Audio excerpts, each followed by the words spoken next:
मी व्यासपीठावर आमंत्रित करतो भाजपचे आमदार प्रशांत बंब यांना मराठवाडा संवाद 2025 या कार्यक्रमाच्या अनुषंगानं त्यांचं एक मनोगत आपण ऐकूया। त्यांचं विजन नेमकं काय मराठवाड्याच्या संदर्भात, छत्रपती संभाजीनगरच्या संदर्भात मी व्यासपीठावर आमंत्रित करतो आमदार प्रशांत बंब यांना। जोरदार टाळ्या आमदार प्रशांत बंब यांच्यासाठी।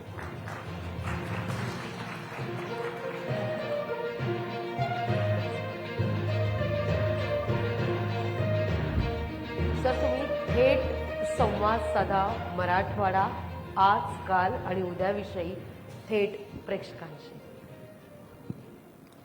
नमस्कार। माझ्याकरता खरं म्हणजे आज असे कार्यक्रम कायम व्हायला पाहिजे आणि खास करून मराठवाड्याकरता तर फारच गरज आहे आणि एक वेगळी ट्रीटमेंट मला मिळते की मी सर्व बोलावं याबद्दलही मला एक चांगलं वाटलंय। काही गोष्टी मी थोड्याशा स्पष्ट बोलेन आणि त्या अशा की आपल्या देशाचं जसं आपण सांगतोय की बा कृषीप्रधान देश आहे आणि सुरुवातीपासूनच आपण विषय घेतलाय पाण्याचा आणि त्याबद्दल मला असं वाटतं की आजता गायत पाण्याचा जो समन्यायी पाण्याची वाटप होती, इक्विटेबल डिस्ट्रीब्युशन ऑफ वॉटर, ते जाणून बुजून मराठवाड्याला देण्यात आलेलं नाहीये आणि मराठवाड्यामधल्या आत्महत्येला ते एकमेव कारण आहे की पाण्यावरच सर्व काही आपलं होतं। आणि दुसरं महत्वाचं की आज आपण वेगवेगळ्या विषयांवर चर्चा करतोय पण महत्वाचा एक विषय आपण कायम विसरून जातोय आणि तो आहे शिक्षणाचा।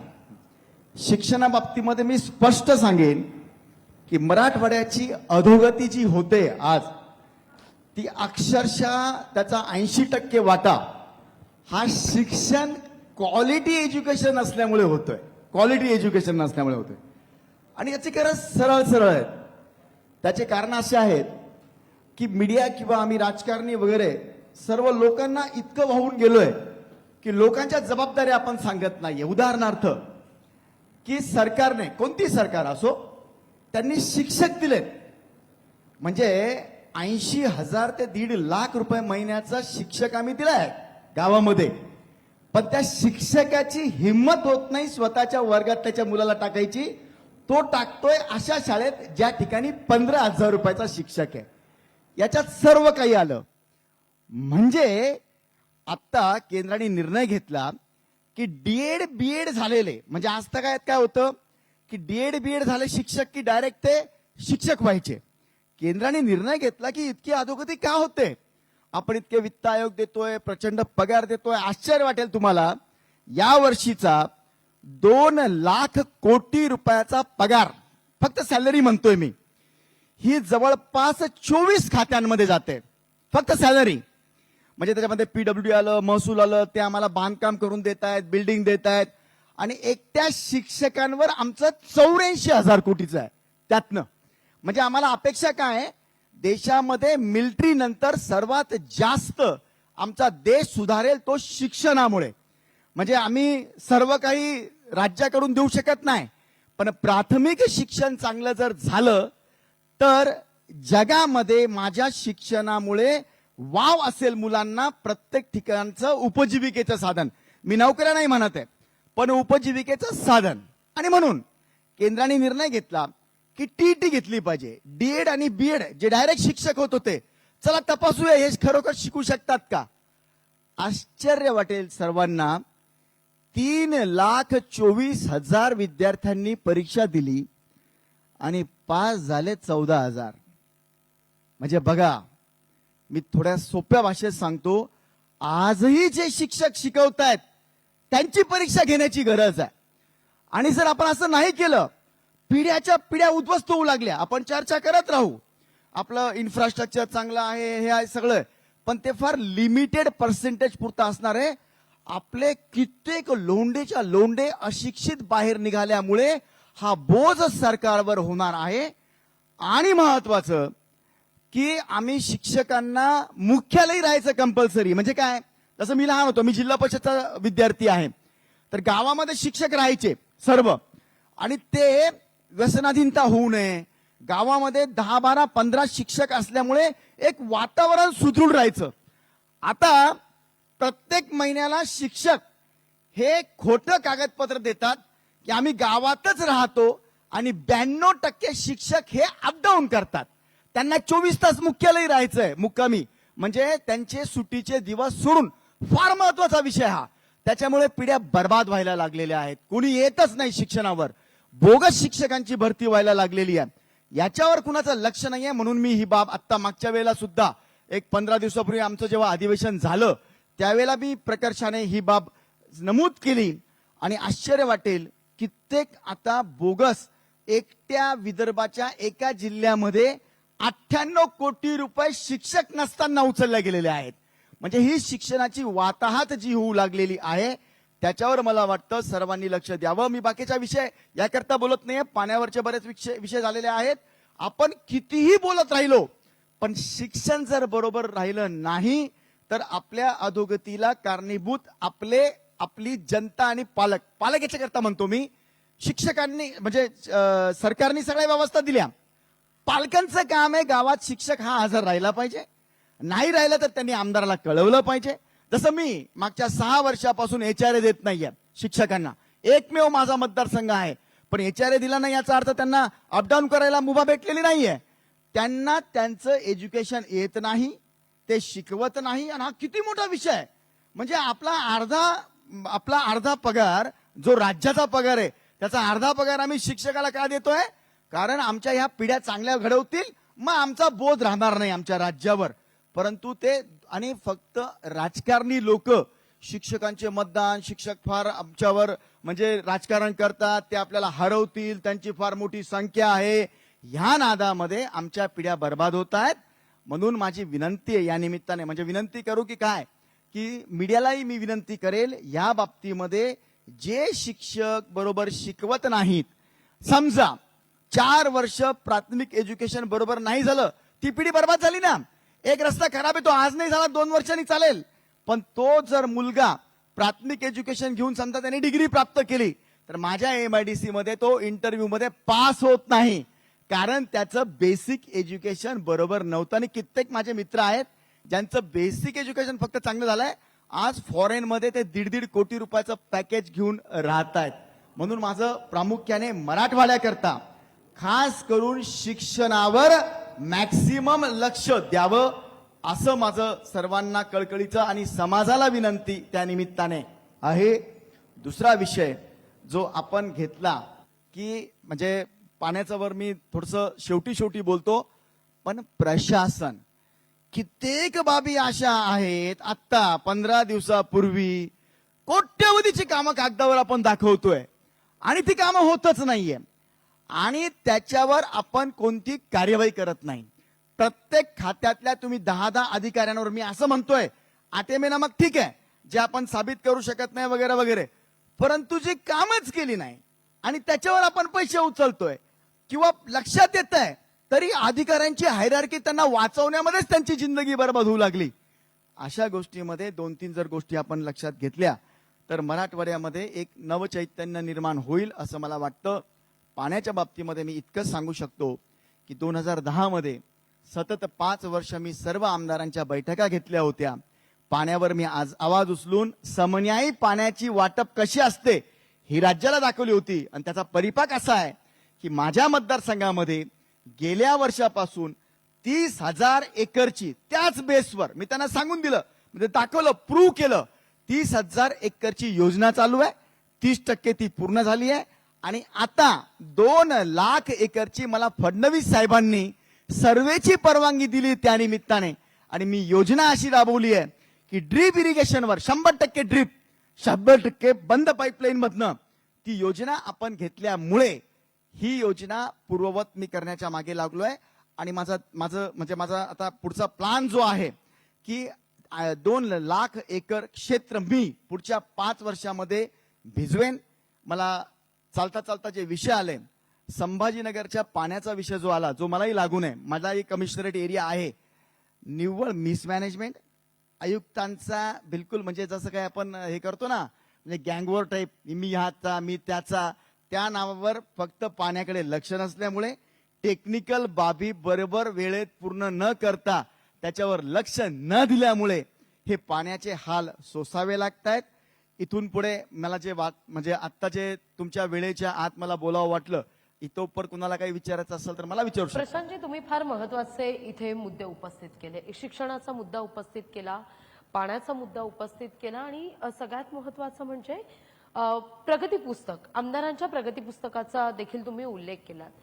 परवाच मुख्यमंत्री देवेंद्र फडणवीसांनी आपल्या ट्विटवर प्रत्येक विभागाचं प्रगती पुस्तक मांडलं आणि या प्रगती पुस्तकात जो विभाग अव्वल ठरला त्याला तेवढे गुण सुद्धा देण्यात आले. मुळात तुमच्या बोलण्यातून एक गोष्ट लक्षात येते, भाजपचे आमदार असलात तरी तितक्याच तडफदारपणे थेटपणे तुम्ही बोलताय की कुठेतरी इच्छाशक्तीचा अभाव आहे. मग तो अभाव शिक्षणाच्या बाबतीत आहे, तो अभाव इतर आमदारांच्या कामगिरीच्या बाबतीत आहे. पण मुळात जसं तुम्ही पाण्याचा देखील मुद्दा उपस्थित केलात, हा तर मुद्दा आहेच, पण पाणी नेमकं कुठं मुरतंय? एकतर इच्छाशक्ती आहेच तुम्ही म्हणताय, पण शिक्षकांच्या बाबतीत अशी देखील ओरड आहे की अभ्यासाव्यतिरिक्त इतकी कामं शिक्षकांना दिली जातात की मग मुलांना शिकवायचं कसं? हा सुद्धा एक मुद्दा उपस्थित केला जातो. त्या दृष्टिकोनातून सिस्टीमच बदलण्याच्या दृष्टीनं भाजप काही प्रयत्न करणार आहे का, सत्ताधारी पक्ष म्हणून, मोठ्या संख्येनं आमदार आहेत म्हणून? बघा, खरं म्हणजे मी राजकारणाचं हे करत होतो. फडणवीस जेव्हा मुख्यमंत्री झाले 2014ला, तुम्हाला विश्वास नाही पटणार, 18 वर्षापासून मराठवाड्याला पाणी मिळू नये म्हणून अगोदरच्या सरकारांनी नियोजनच होऊ दिलं नाही. दर 5 वर्षाला नियोजन होत असतं आणि त्याप्रमाणे समन्यायी पाण्याची वाटप होत असते.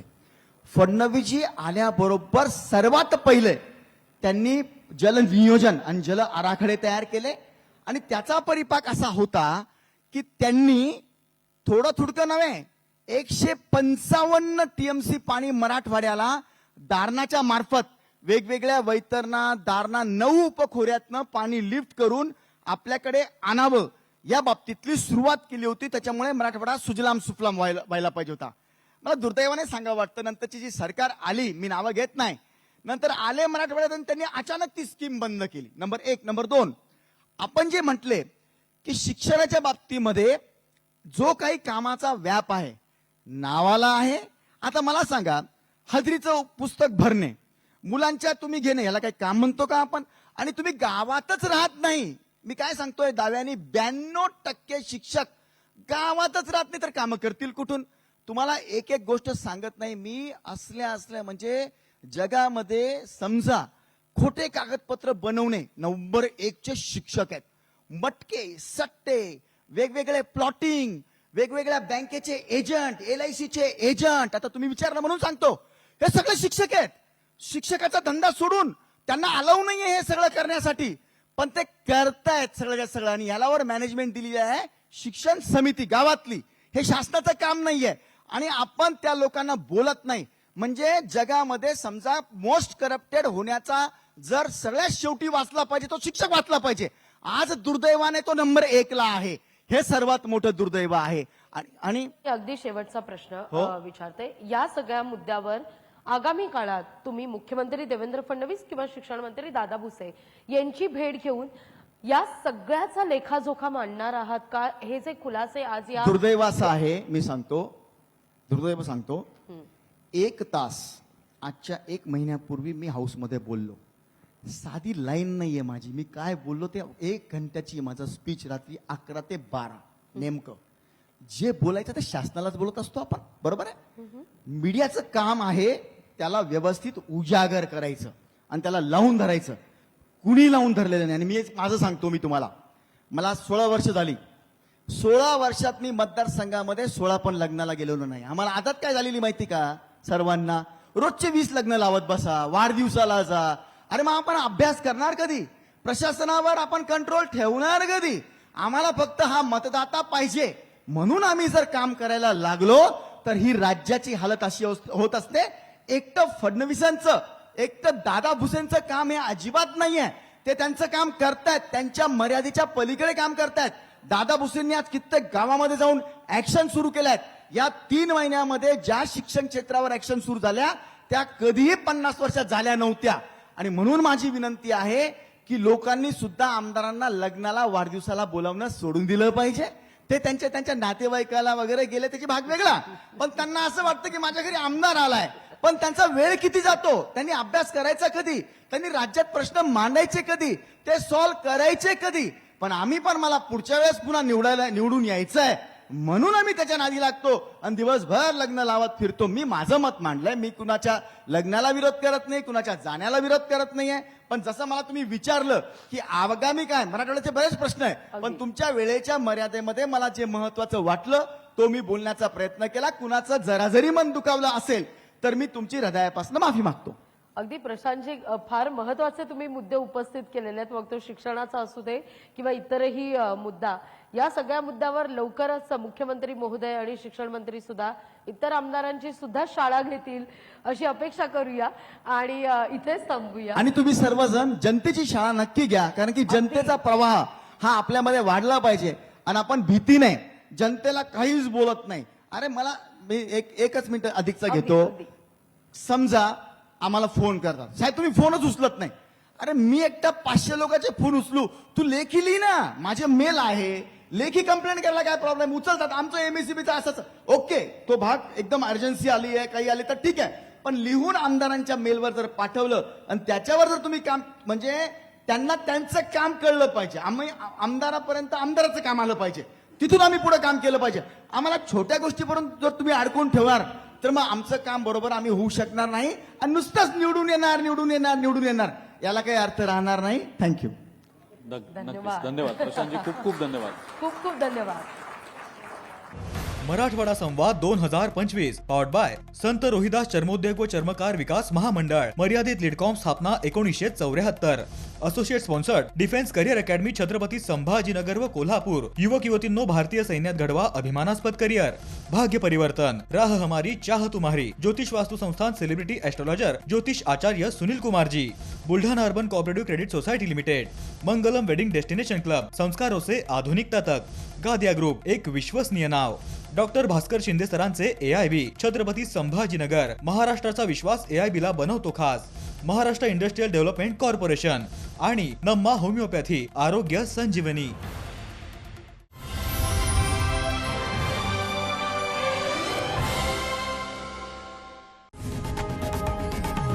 लोकशाही मराठी ऐका, पहा, जागरूक रहा.